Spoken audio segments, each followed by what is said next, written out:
It's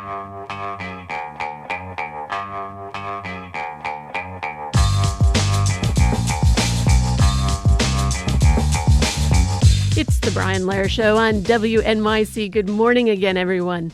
I'm Bridget Bergen, sitting in for Brian today. As the United States approaches its 250th anniversary on Saturday, all this week the BBC's podcast The Global Story is exploring the surprising and often hidden ways the United States has shaped the modern world. One of the most powerful and enduring American exports, the American dream. Millions have moved to the United States with the idea that if you work hard enough, success is possible. One of them is Abdi Noor Iftin, who taught himself English by watching Arnold Schwarzenegger movies in war-torn Somalia, won the U.S. visa lottery, and built a new life in Maine about 12 years ago. But the door he walked through is narrowing. On his first day back in the office in January 2025, President Trump signed an order suspending asylum at the southern border, something no prior president had done. Legal asylum entries at the southwest border collapsed from nearly 40,000 in December 2024 to 26 in February 2025, according to the libertarian think tank, the Cato Institute.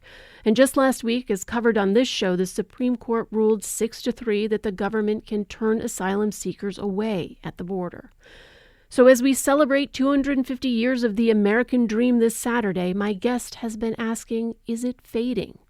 Longtime NPR reporter Asma Khalid is now the co-host of the BBC's The Global Story, and she joins us now.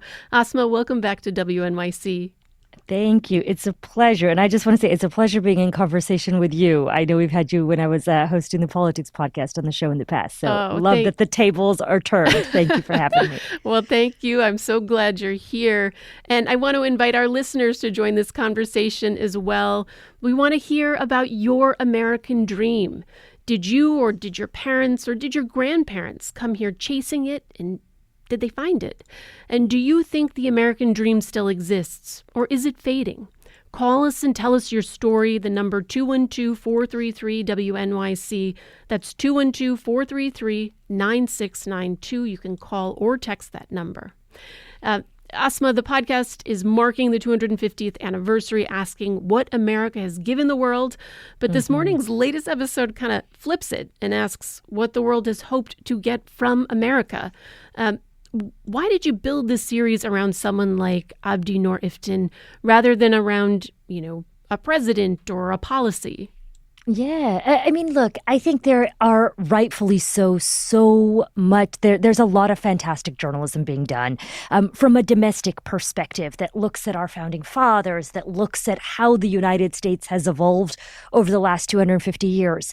On The Global Story, we tend to dive deep every single day on one big story that looks at where the world and America meet.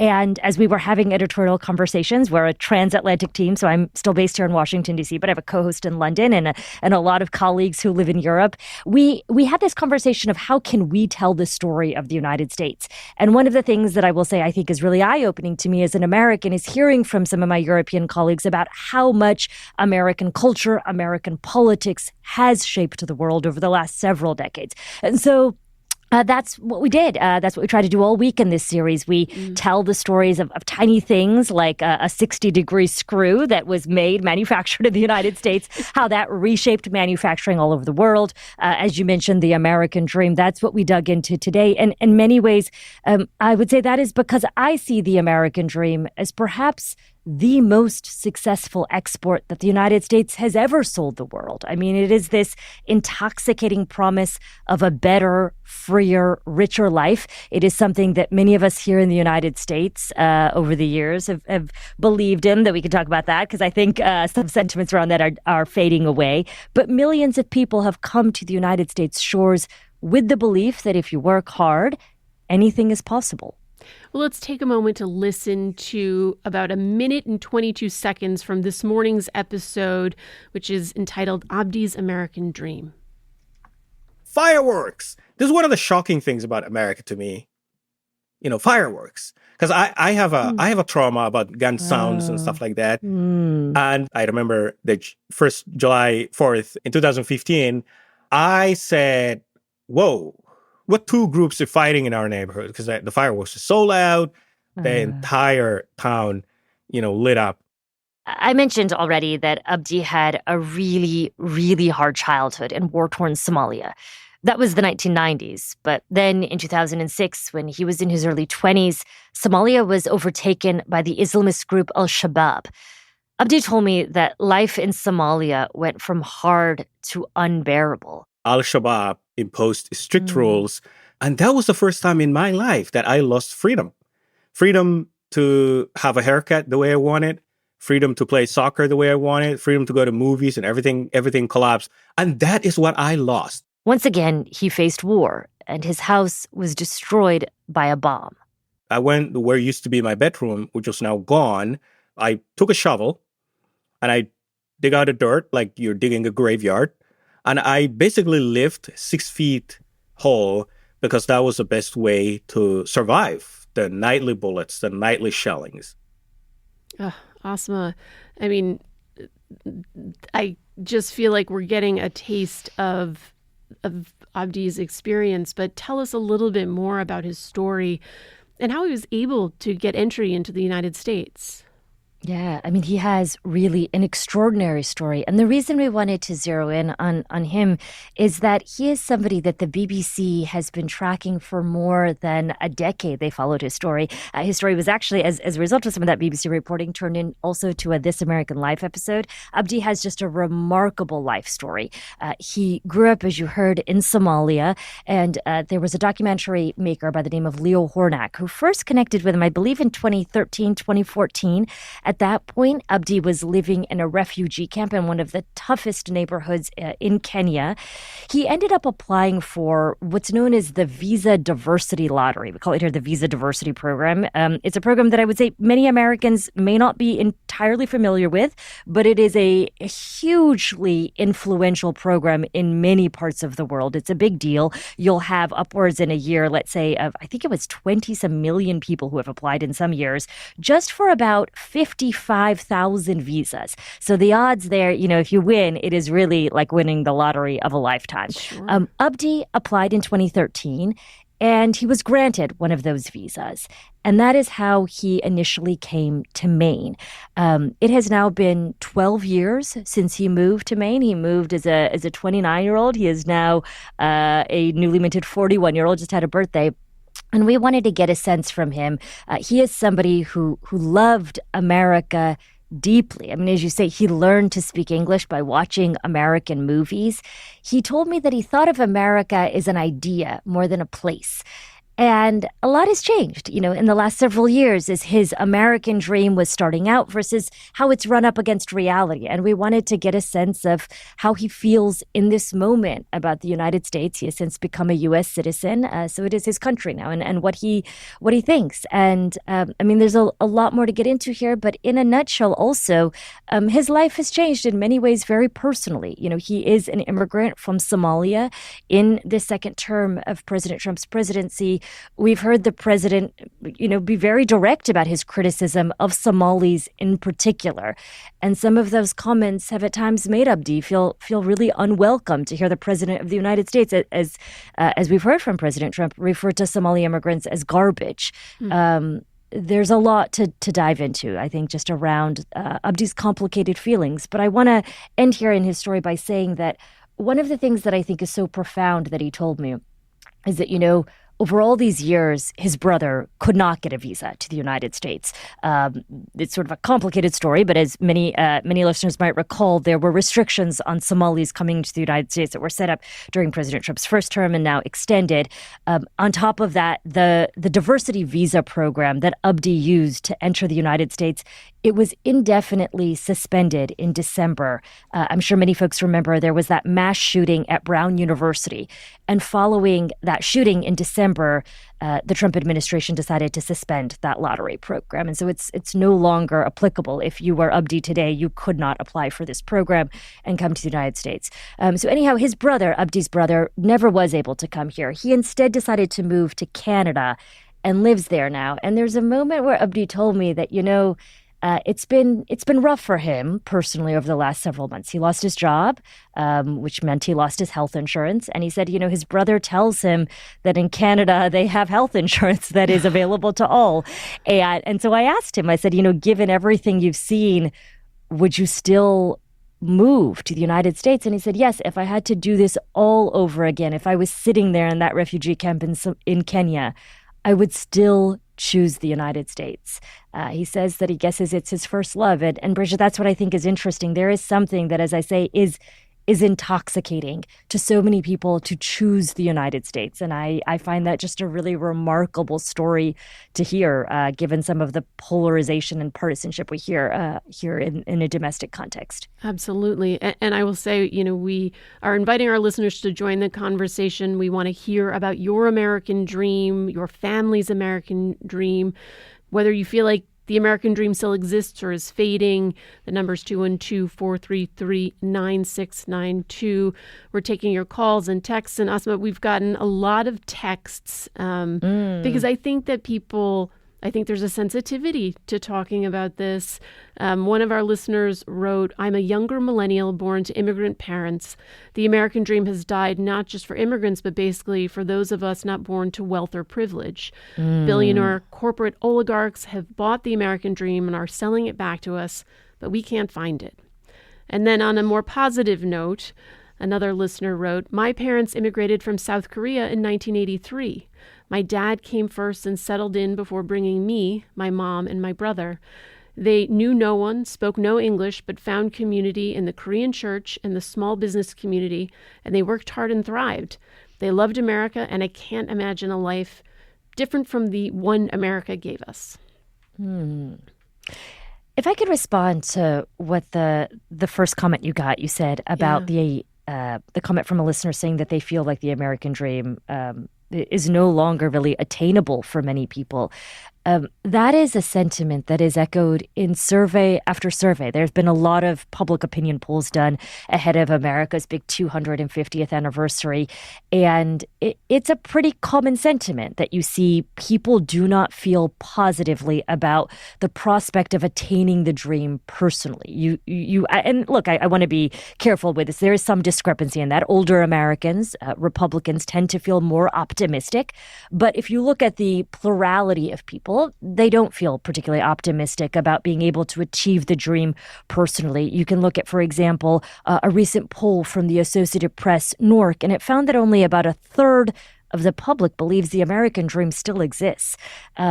It's not great in terms of how people feel. But I want to say also, I think what is interesting is that in a lot of these surveys, while people may not feel particularly optimistic about the way things are headed in this moment, there was a nugget from one of the surveys that stood out to me. And that was done where they asked a question about whether people felt like the concept of the American dream was around. So whether or not they actually thought it was attainable for themselves, people still believed in the concept. And I find that really profound. I mean, but look, I think this is a really complicated moment. And when we talk about the American dream, it's also worth pointing out that people have really differing definitions of what exactly this means. I mean, I interviewed a number of historians, academics around the country, actually, for this story that we were working on tied to the American dream. And they will say that, many people believe that it is a fundamental part of American identity that goes back to the nation's founding. And you'll see this in some of the early immigrants who chose to come here for a variety of reasons. The term itself, though, was coined in the 1930s, which I think is really interesting, in a book that was published in 1931 during the Great Depression. And in it, the historian, his name is James Trussell Adams, said that it's not a dream of motor cars and high wages merely, but a dream of social order in which each man and each woman shall be able to attain to the fullest stature of which they are innately capable. Which I think is really interesting because there is something in that definition that speaks to the idea that the American dream is about social mobility. And while that social mobility will certainly feel perhaps less, as you might have heard from that listener there, I think that's echoed in a number of surveys, it was really novel from a number of European nations from which some of these immigrants in the early 20th century were moving from. And I think that's worth bearing in mind. Yeah, I mean, I also I'm struck, reflecting back on the clip we just listened to from Abdi, where he described freedom to have a haircut the way I wanted, freedom to play soccer the way I wanted, freedom to go to the movies. I mean, the definition of what is freedom and the ability to have, choice in your daily life certainly can set apart, what the American dream is here and what people are thinking about from, achieving great success or great wealth or having professional status. Whether it's an idea of freedom, right? Exactly. No, sorry, go ahead. You were going to say something. Well, I want to bring in, we have a caller, Simone in Midtown, who has another take on what is, the American dream. Simone, you're on WNYC. Yes, hi. So my father came in 1940. He was born in 1912. And what I told the person who screened me was that when I saw Ragtime this year, I was so touched because my father came from Riga, from Latvia, the same country that the Jewish immigrant came from. And my father did achieve a success here with nothing at the beginning. And I'm the beneficiary of that. So I have a very nostalgic view of the American dream. And remember, Ragtime is set in 1904. Absolutely. Simone, I think we're having a little issue with your line, but... I think she was saying that her father came from Latvia and was able to achieve the American dream, it sounds like, in many ways. Yeah, and that the story itself really resonated with her. Obviously, Ragtime, a musical that is on Broadway now, quite successful. Yes.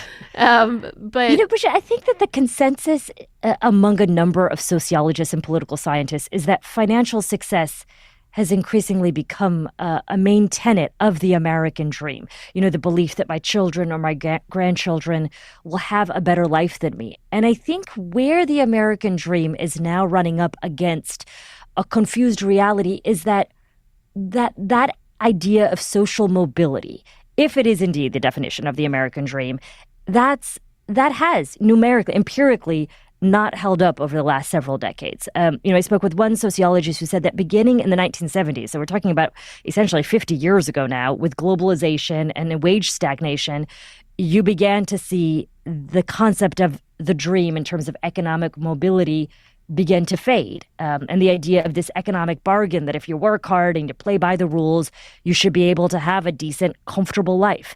And we've seen in subsequent years this sort of prolonged decline as socioeconomic inequality has increased. And then, of course, the financial crisis of 2008, which meant that as a result, a number of Americans cannot afford to own a home, right, or have job stability.